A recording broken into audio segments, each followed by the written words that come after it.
Good morning, everyone. Good morning. What great music from Carolyn this morning. Thank you. Thank you so much. She worked very hard, and so did Kevin, to get that beautiful music to us this morning. Thank you both. Good morning, everyone, and welcome to our online service for the Unitarian Church of Staten Island. Welcome from the comfort of your homes, from wherever you are and however you are. Welcome into this virtual space. I hope you find a way to get comfortable in your body, to relax, rest, and enter into this time of community and connection. I am the Reverend Emily D. Tarbert, and I'm coming to you live from my apartment here in Marble Hill. As you see, I have filled up my apartment with things for this service, and I am grateful to be with you this morning. I begin this service with these words by Rebecca Solnit from On Hope. Hope is an axe you break down doors with in an emergency. Hope should shove you out the door because it will take everything you have to steer the future away from endless war, from the annihilation of the earth's resources, and the grinding down of the poor and marginalized. Hope just means another world might be possible. Not promised, not guaranteed. Hope calls for action, and action is impossible without hope. There is our opening words this morning. Now invite Chris Johnson to light our chalice this morning.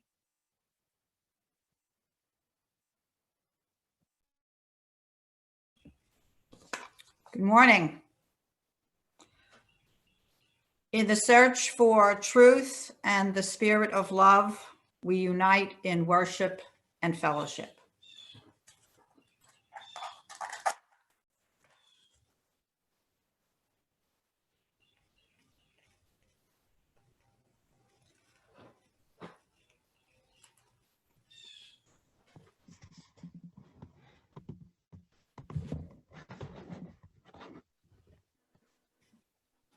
And now, as I've done this practice since June, I will continue the spirit of our chalice lighting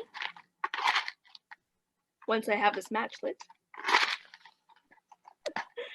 I want to take a moment of silence to light these candles for some of the names of those who've been recently affected by police brutality. I know that I cannot cover all of the names of those affected. I light a candle for Walter Wallace Jr., for Breonna Taylor, and Justin Howell.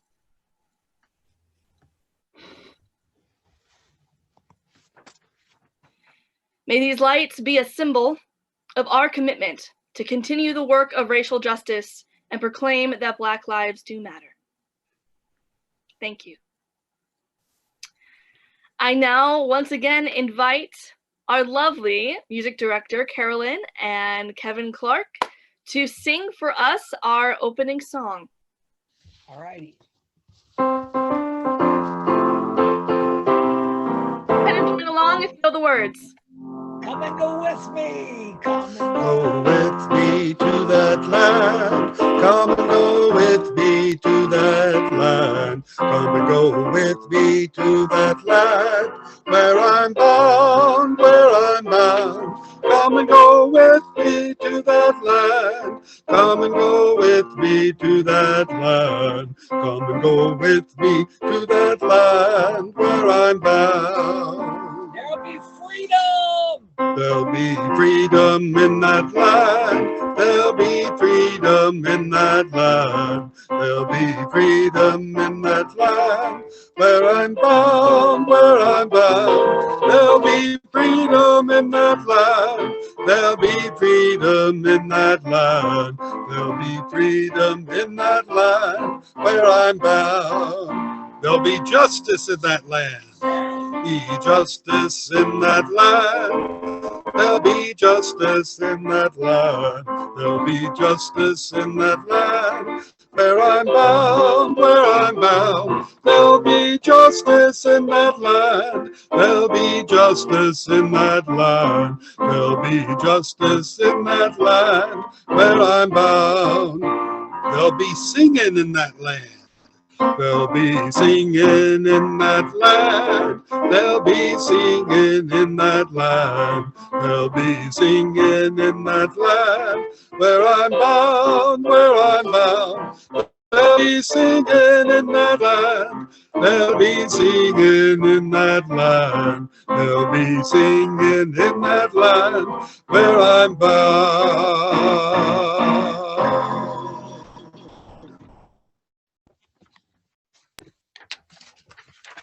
Yes, let's get that energy going. There will be freedom in that land. I now invite Christine Johnson to share a reading with us for our service today.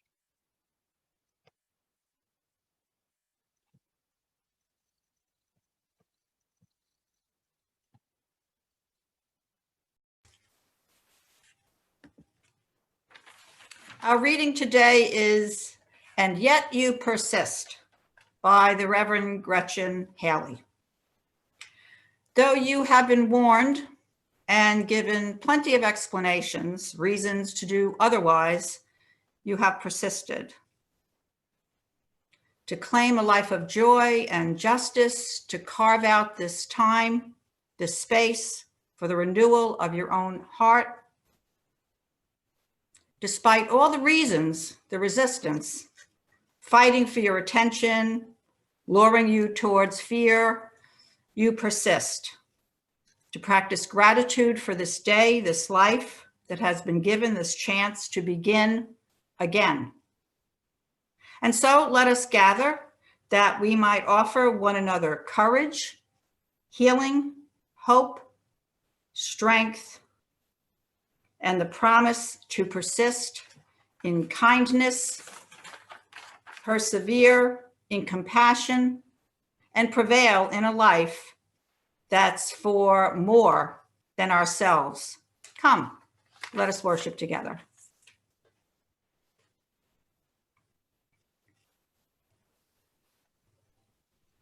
For those words, Christine. It is grateful to be with all of you this morning.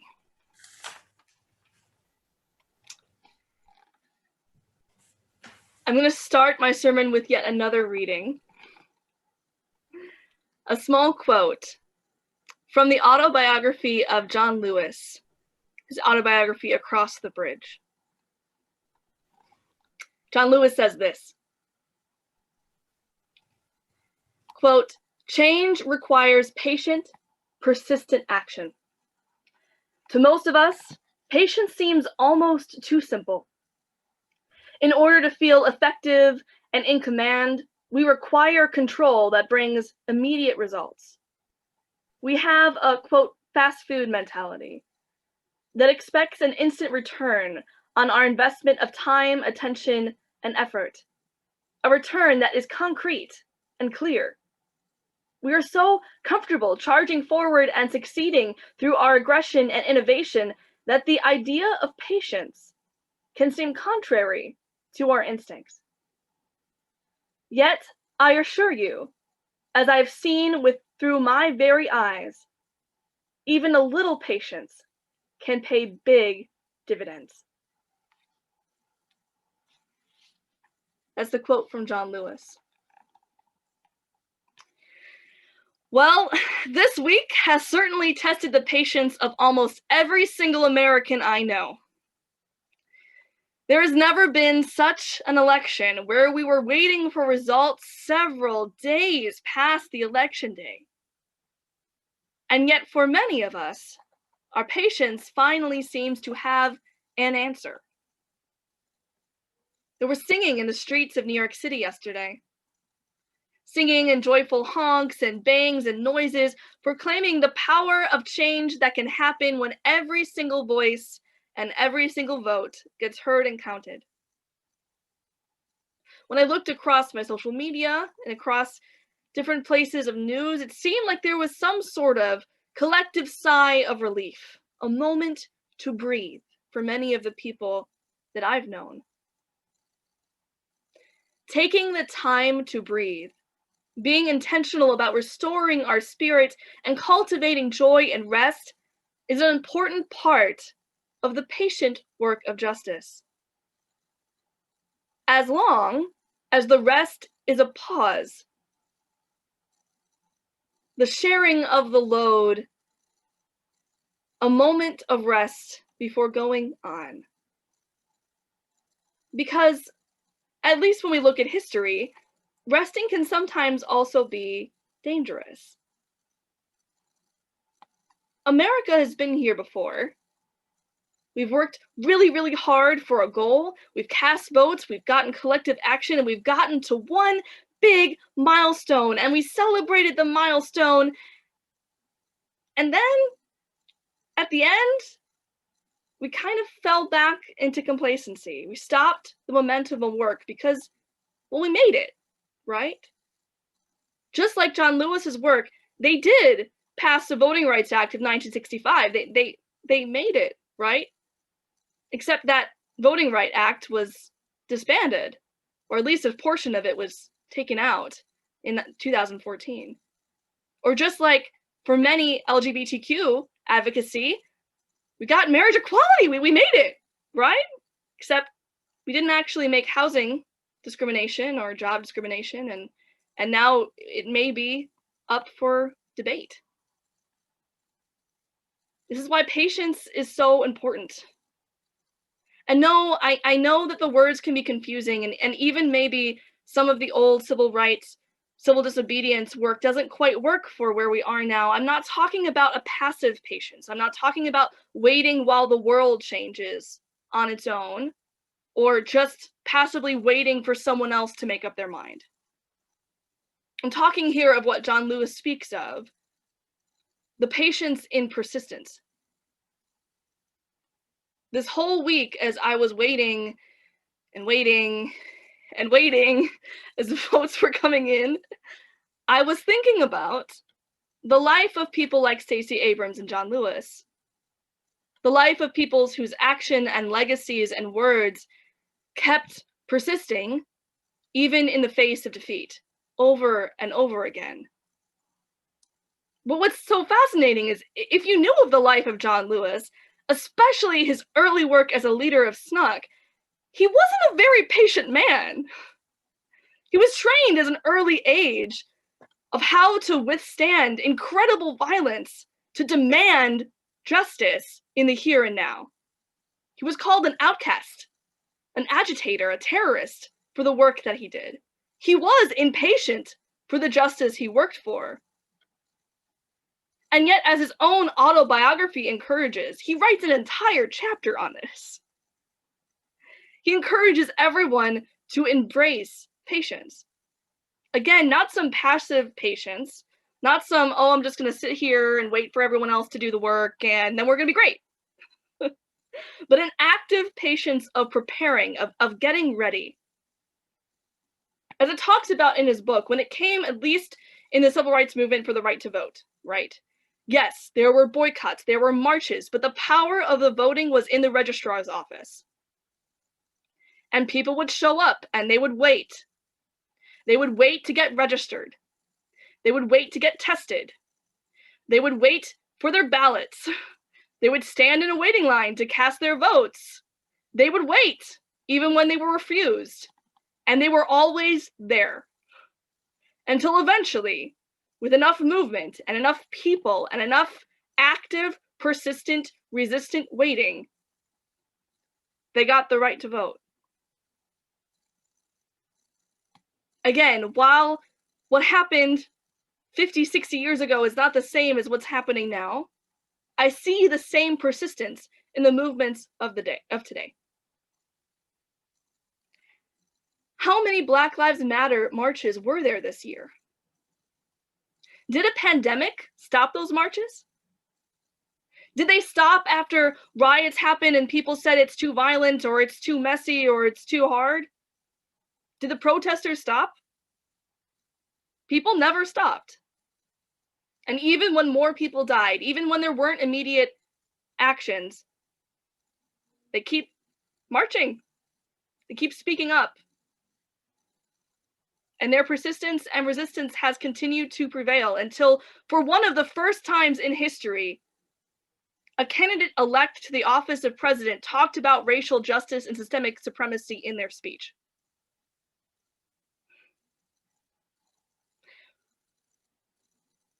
It all takes patience.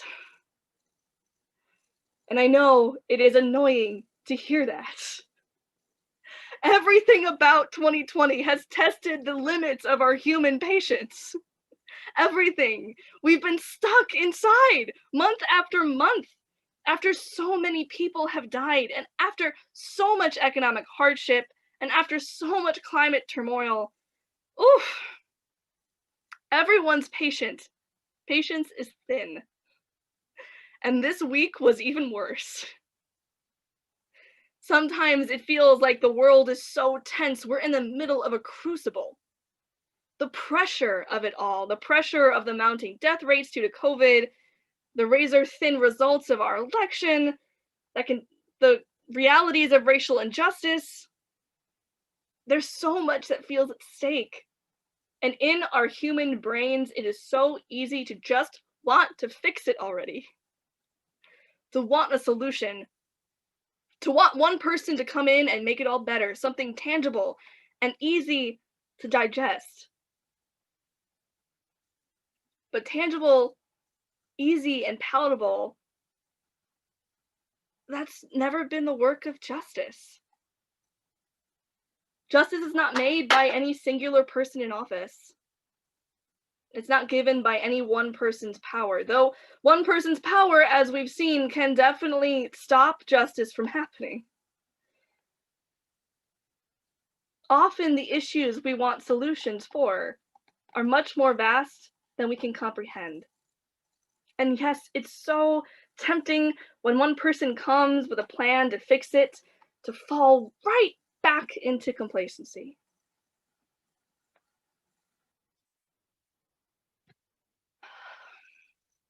It's not to say there shouldn't be joy when something happens like this. But what gets us through the worst and the best and the moment of joy is our perseverance, our persistence, and our patience. And I know that maybe after such a long time, preaching a sermon about patience after a joyful turn in events can seem like drudgery. And yet, I can't help but think of an allegory actually presented by an existential philosopher, Albert Camus, the myth of Sisyphus, a person who rolls a rock up a hill. It rolls back down and they roll it back up again. But unlike in this myth, when it comes to justice work, it's hopeful because we know it's possible. We know it's possible to make change. We've seen it happen this week. We've seen it happen with the amount of people who went out and voted, who got their mail ballots in the mail, who spent their energy and their time making sure their voice was counted. The people who volunteered at the polls to count ballots, even when they were said that it was somehow undemocratic or fraudulent. And we've seen that work. We've seen the work here on Staten Island. We've seen it with Staten Island women who march and with the people of this congregation who got out the vote through You the Vote. Do you know the thousands of letters you have written? The amount of text messages, the phone calls, the phone banking. Or if you don't want to look right at home, think about Georgia. It's the first time the state has flipped, but it's the work of Black-led, Black organized agencies. Not just Stacey Abrams herself, but so many countless people who are on the ground making sure every single vote counted.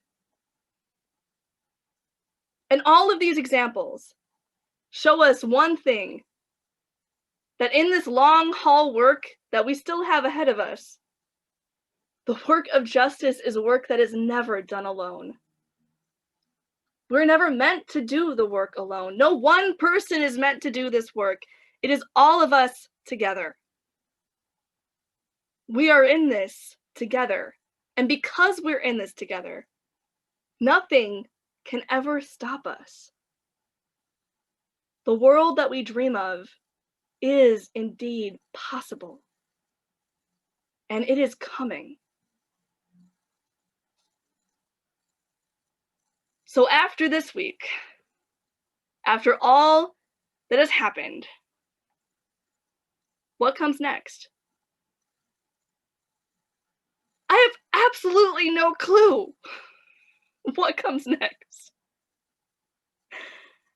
But I do know that no matter what happens next, no matter who's in our Senate or our House or who's even in office, we have a lot of work to do. And I know that when we ground each other, when we give each other rest and compassion, when we care for our souls and our spirits to be resilient, we together can do the work it takes to bend that moral arc of the universe towards justice. And I know that the work we speak of goes far beyond my lifetime. But I today am grateful and joyful and hopeful because I know I do not do this work alone. I do this work with you. So rest. Spread some joy in whatever way that looks like. Do the work of breathing deeply and centering yourself. Prepare and be patient and resilient for the times ahead, resting in the knowledge you will not be alone. The world we are dreaming of is on its way. May it be so, and amen.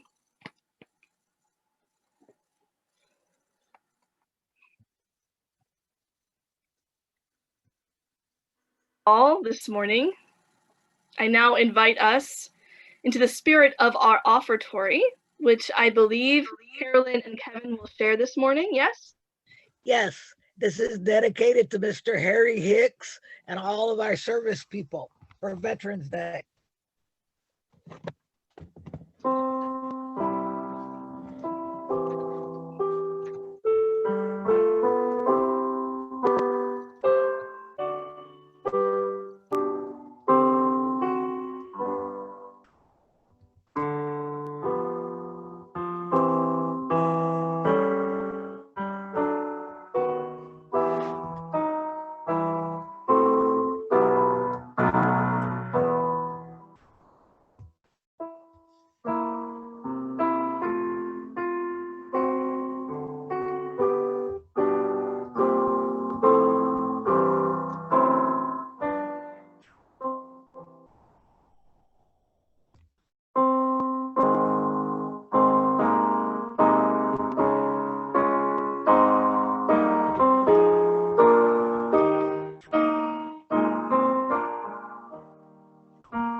And sorrows this morning. You can share them in the chat below, or go ahead and unmute yourselves as you feel so moved. I want to start out by saying, just to get this out of the way, I know that our country right now is divided. We have many people who are joyful at the news of who has been elected as president-elect and excited for the new world that is to emerge and come. So please understand your joy. It was hard-won with our values, and we're so grateful for all of this work that has gone on to create this change and express that joy. But also know there are many who may be feeling different, who may be feeling lost or brokenhearted. And we, just as the president-elect said, will continue to work to build a nation united and to continue to care for people as we also continue to educate that things like science or truth or values around Black Lives Matter or values like this are things that should be taken as truths, compassionate and deep held values, and to not be apologetic about having those values, especially in a faith that calls us to search for truth. So All of that said, for the complexity that is our dynamic here, and to lift it up as a joy for the hard work that has been done. I know that there are several other joys and sorrows to share, so I invite you to share them at this time. And when it comes to conversations about particularly political dynamics or how you're feeling in this political moment, we'll also have a moment at our coffee hour to talk about that as well. Now, I will share with you a hymn.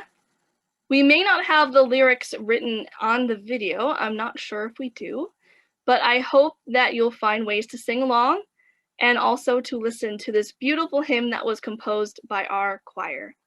Please give me a moment as I share it with you now.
Thank you so much to Carolyn and Kevin, who have made all the music possible as they do every week. One more step, we will take one more step until we've marched there. For everyone, we'll take one more step. May we do that together. I now invite Christine Johnson to extinguish our chalice this morning.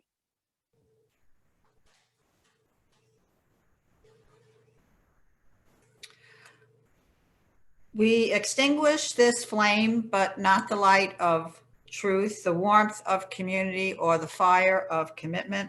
For these we carry in our hearts until we are together again.